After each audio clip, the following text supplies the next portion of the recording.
नमस्कार दोस्तों, victory mentorship के यूट्यूब चैनल पे एक बार फिर से आपका स्वागत है। आज से हम प्राचीन भारत का इतिहास यानी एंसेंट हिस्ट्री के तहत महाजनपद काल को देखेंगे। एक छोटा सा टॉपिक है, 15-20 मिनट का, लेकिन पीटी का क्वेश्चन इससे रहता है। तो चलिए शुरू करते हैं। दोस्तों, लिखने की आदत डालिए। देखिए, पीपीटी पे बहुत सारे क्लासेस चलती है, लेकिन जितना जल्दी आप देखते जाइएगा उतनी जल्दी भूलते चले जाइएगा। तो एक पेज और पेन लेके बैठिए और इसे नोट करते चलिए। 2-3 बार देखेंगे तो याद हो जाएगा। चलिए शुरू करते हैं।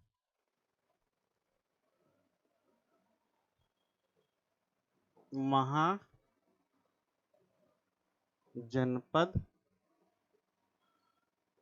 काल, ये 6ठी शताब्दी ईस्वी पूर्व की घटना है।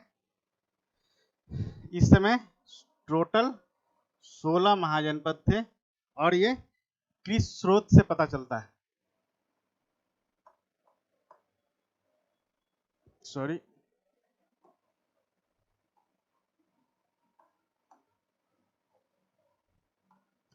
बौद्ध ग्रंथ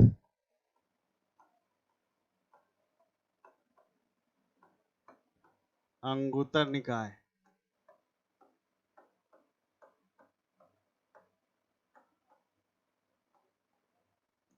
और जैन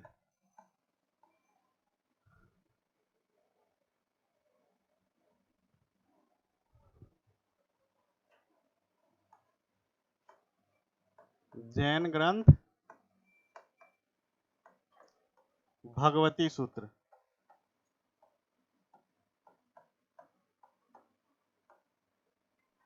और पाणिनि के अष्टाध्यायी से भी इसके बारे में पता चलता है। तो क्वेश्चन सबसे पहले यहीं से बन जाता है कि महाजनपद काल जो सिंधु और गंगा घाटी के मध्य थे, वो उसके बारे में जो पता चलता है वो कौन सा ऐतिहासिक साक्ष्य है? तो बौद्ध ग्रंथ अंगुत्तर निकाय और जैन ग्रंथ भगवती सूत्र। इसके अलावा पाणिनि का अध्याय अष्टाध्यायी में भी इसका वर्णन है। तो ये दोनों पीटी के पॉइंट ऑफ व्यू से एकदम से रट लीजिएगा, क्योंकि कई बार पूछ चुका है। अब इसे एक बार समझने का प्रयास करते हैं। जन यानी लोग, जनपद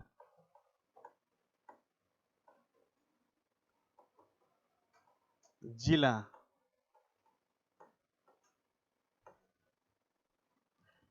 महाजनपद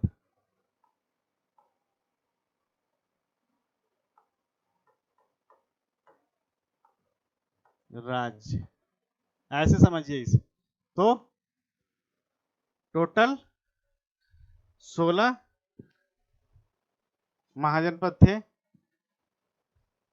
अब इसके बारे में पूछता कैसे है क्वेश्चन कि वर्तमान में किसी राज्य का अभी जिला है और उससे तुलना करके पूछता है कि अंग थे या फिर मगध था, तो वर्तमान किस राज्य के किस जिले में कैसे कैसे किस किस एरिया में है। तो ज्योग्राफिकल एरिया या फिर उसका नाम पूछता है जिलों का या फिर राज्य में। और जितने 16 महाजनपद थे तो उनकी राजधानी भी पूछता है।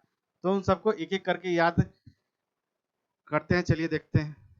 एक आसान सा ट्रिक है। देखिए, भौगोलिक रूप से वैसे अवस्थित नहीं है, लेकिन याद रखने के लिए ये आपके काम का होगा।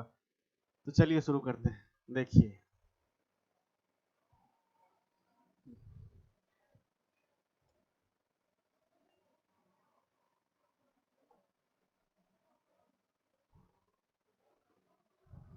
एक मिनट।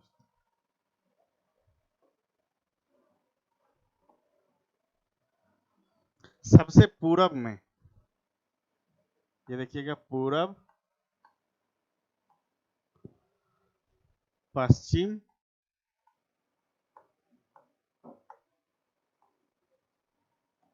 उत्तर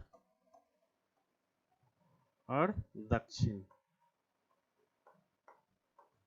अब एक एक करके याद करते चलिए। सबसे पूरब में था अंग।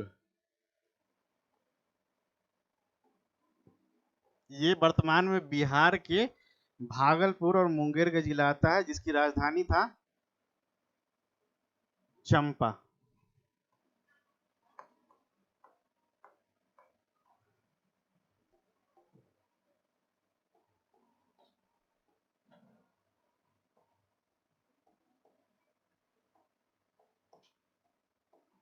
भागलपुर व मुंगेर, एक हो गया। दूसरा देखते हैं मगध,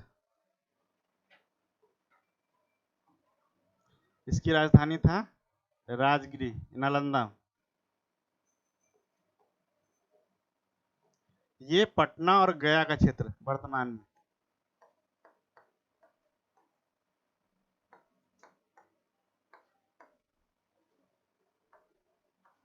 फिर तीसरा देखते हैं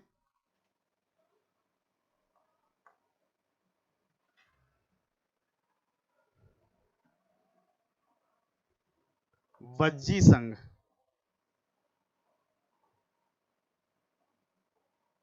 जिसकी राजधानी वैशाली था। ये 8 जनों का संघ था। ये वर्तमान में वैशाली, मुजफ्फरपुर और दरभंगा का क्षेत्र इसके अंदर का आता है।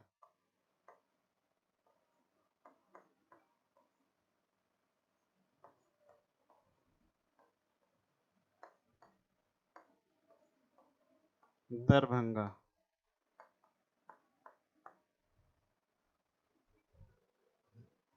अब देखिए 3 याद हो गया, 1 2 3। अब बच गए कितने? 16 में से 13। सबसे दक्षिण में था अस्मक,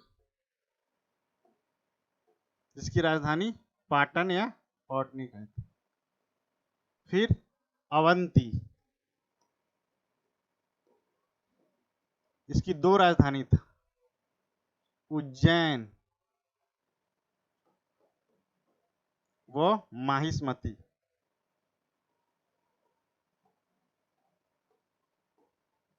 फिर बुंदेलखंड वाले से क्षेत्र में चेदी, जिसकी राजधानी शक्तिमती।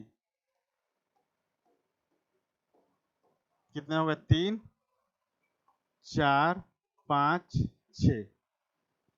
अब सबसे पश्चिम में था मत्स्य,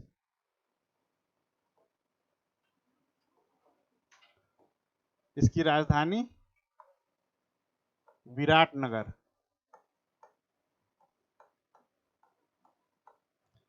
ये पूर्वी राजस्थान के भरतपुर अलवर के जिले आते हैं। फिर सूरसेन, इसकी राजधानी था मथुरा। कितने हो गए? 5 6। तो 16 में से 6 देख चुके हैं। अंग, मगध, वज्जी संघ, अस्मक, अवंती, चेदी और मत्स्य, सूरसेन। 8 हो गया। 7 8। अब बच गया 8। कंबोज,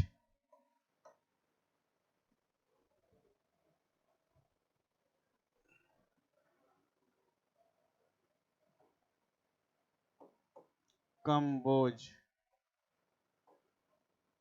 इसकी राजधानी था हाटक, ये हजारा क्षेत्र में। फिर गंधार, कंधार नहीं गंधार है, पाकिस्तान में पेशावर के आसपास के क्षेत्र है और इसकी राजधानी था तक्षशिल।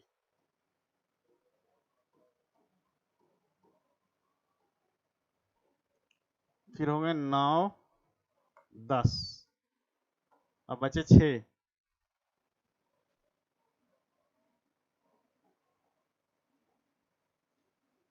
कुरु, इसकी राजधानी था इंद्रप्रस्थ।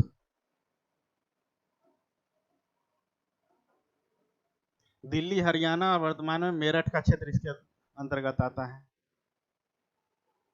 फिर पांचाल,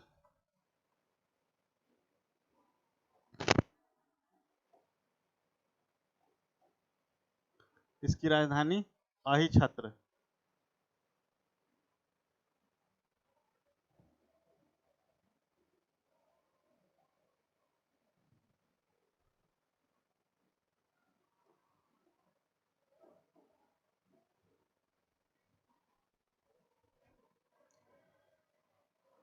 फिर इलाहाबाद के आसपास जो था वो वत्स की था कौशाम्बी।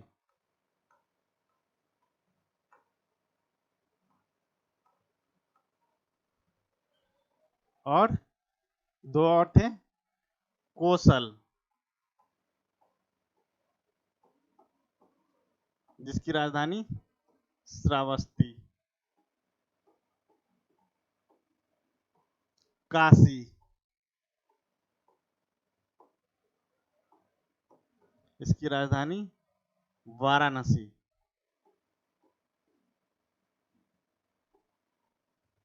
तो ये वाराणसी के क्षेत्र में ही है।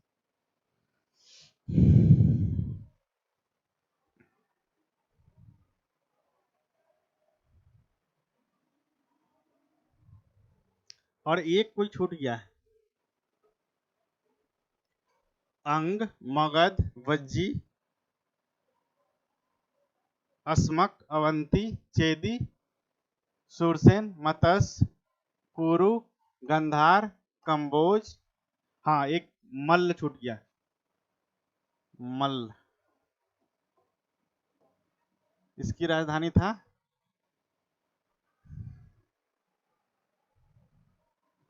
कुशीनीरा।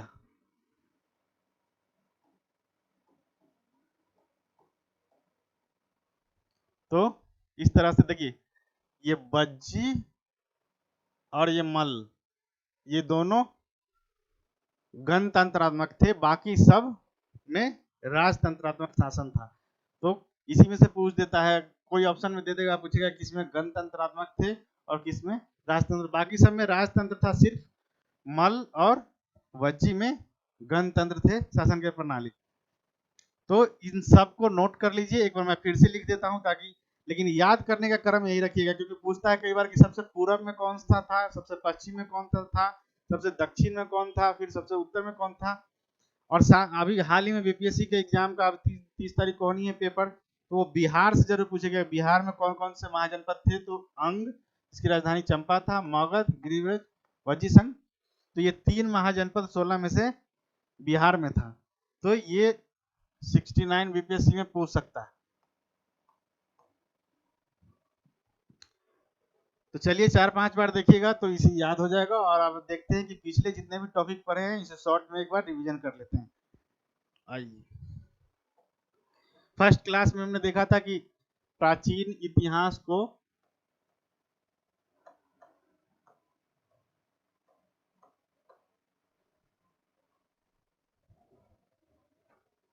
प्राचीन इतिहास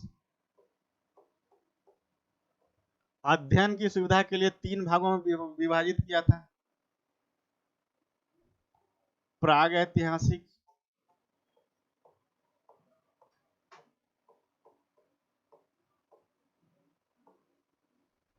आधे ऐतिहासिक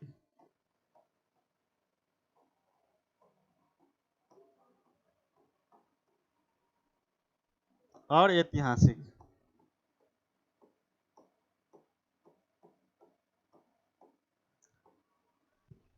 ये हमने बताया था कि ये वो कालखंड है जहां विवरण के लिए सिर्फ और सिर्फ पुरातात्विक साक्ष्य है, कोई साहित्यिक साक्ष्य नहीं है। इसमें बताया था कि पुरातात्विक और साहित्यिक दोनों साक्ष्य हैं, परंतु जो साहित्यिक साक्ष्य है वो अपठनीय यानी पढ़ा नहीं जा सका। और ऐतिहासिक में पुरातात्विक और साहित्यिक दोनों साक्ष्य हैं। फिर इसको 3 भागों में विभाजित किया था, पूरा, मध्य और नवपाषाण काल, और फिर धातु काल या ताम्रपाषाण देखा था। इन सब के जितने भी स्थल मिले हैं उन सब के बारे में, जिन जिन राज्यों में मिला है उसे देखा था। फिर ऐतिहासिक में हड़प्पा सभ्यता,